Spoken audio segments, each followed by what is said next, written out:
جب بات تیسرے کے پاس جاتی ہے نا تو بہت تکلیف ہوتی ہے انسان کو، کیونکہ آپ کو ساری باتیں تیسرے کو شیئر کرنی پڑتی ہے، یعنی بتانی پڑتی ہے۔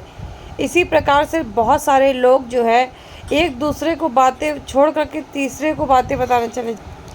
اسی طرح زندگی میں جب بھی کسی آپ تیسرے کو انوالو کرتے ہیں نا تو اس کو ساری باتیں بتانی پڑتی ہے، اور کبھی کبھی آپ کا نقصان بھی ہو جاتا ہے، کبھی کبھی بینیفٹ بھی ہو جاتا ہے، تو زندگی بہت عجیب طریقے سے گزرتی ہے۔ اسی پرکار راکھی ساونت کے بارے میں آپ نے سنا ہی ہوگا۔ راکھی ساونت چلی گئی کورٹ کے پاس میں۔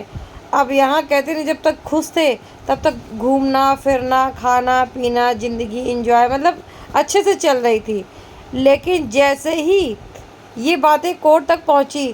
اب اس کو جیل تو ہو گئی لیکن بینیفٹ کیا ہوا؟ وہ انسان ان سے چھوٹ جائے گا، ویسے بھی چھوٹ گیا تھا، وہ انسان اور بھی اپنی زندگی آرام سے جیے گا، کیونکہ آپ سوچ ضرور رہے ہو کہ ہم کو طلاق ملے گی اور پھر ہم آگے بڑھیں گے، تو زندگی میں سوچتا بہت کچھ ہے انسان، لیکن ہوتا نہیں ہے، کیونکہ اگر راکھی ساونت نے یہ چیز پہلے بھی سوچا تھا کہ شادی ہو جائے گی اس کے بعد مجھے بہت ساری خوشیاں ملیں گی، لیکن ایسا نہیں ہوا ہے، کیونکہ وہ پہلے بھی اکیلی تھی تو خوش ہی تھی ایک طریقے سے دیکھا جائے تو، لیکن جیسے اپنے ماں اور اپنے بیچ میں تیسرے کو لے کر کے آئیں اور زندگی ان کی ہو گئی خراب،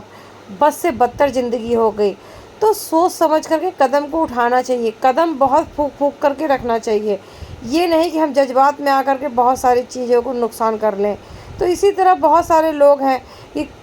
کورٹ کچہری بھی ایک طریقے سے تیسرا ہی پارٹ ہے ہمارا۔ اگر کورٹ کچہری میں جانا کوئی بری بات نہیں ہے، لیکن اس سے زندگی اچھی نہیں ہوتی، بہت سارے لوگوں کی بری بھی ہو جاتی ہے اور بہت سارے لوگوں کی اچھی بھی ہو جاتی ہے، کیونکہ دیکھو کورٹ کچہری کا کام ہی ہے ایک دوسرے کے بارے میں وہ بتاتا ہے کہ بھائی آپ سہولیت سے، لیکن اگر کورٹ کچہری نہیں بھی کریں گے تو بھی کہیں نہ کہیں سے آپ کو تکلیف اٹھانی پڑے گی،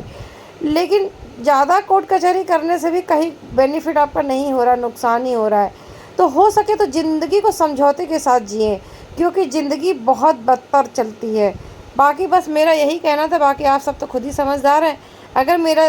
باتیں اچھی لگی ہوں تو میرے چینل کو سبسکرائب کر لینا، لائک کر لینا، فالو کر لینا، اور کمنٹ جاتے جاتے ضرور کر دینا، باقی آپ کی مرضی ہے، کرو نہ کرو، کیونکہ میں کسی کو باؤنڈ کرتی نہیں ہوں۔